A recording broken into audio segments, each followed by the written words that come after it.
এই যে জল, মেঘে মেঘে তনুভূত জল, এর কতটুকুই বা ফসলের দেহে আসে বলো।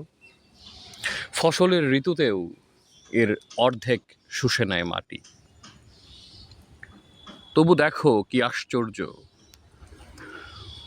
উপবিষ্ট মশা উড়ে গেলেও তার এই উড়ে যাওয়া ঈষৎ সঙ্গীতময় হয়। তথা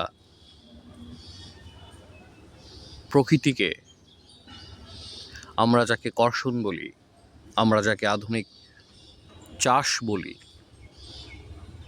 এটা আসলে প্রকৃতিকে ব্যবহার নয়, প্রকৃতিকে জুলুম করা হচ্ছে।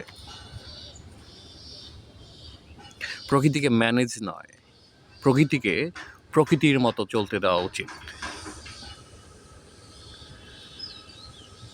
সেজন্য আমাদের জাপানি একজন দার্শনিক একটা সহজ চাষ পদ্ধতি আমাদের সাজেস্ট করে গেছেন, মাসানোবু ফুকুওকা।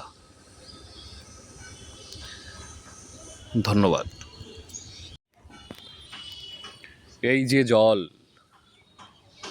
মেঘে মেঘে তনুভূত জল, এর কতটুকুই বা ফসলের দেহে আসে বলো। ফসলের ঋতুতেও এর অর্ধেক শুষে নেয় মাটি। তবু দেখো কি আশ্চর্য, উপবিষ্ট মশা উড়ে গেলেও তার এই উড়ে যাওয়া ঈষৎ সঙ্গীতময় হয়। তথা প্রকৃতিকে আমরা যাকে কর্ষণ বলি, আমরা যাকে আধুনিক চাষ বলি, এটা আসলে প্রকৃতিকে ব্যবহার নয়, প্রকৃতিকে জুলুম করা হচ্ছে। প্রকৃতিকে ম্যানেজ নয়, প্রকৃতিকে প্রকৃতির মতো চলতে দেওয়া উচিত।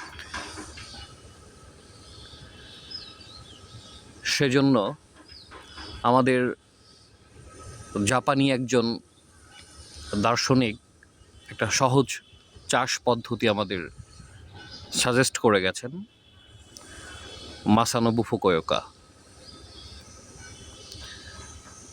ধন্যবাদ।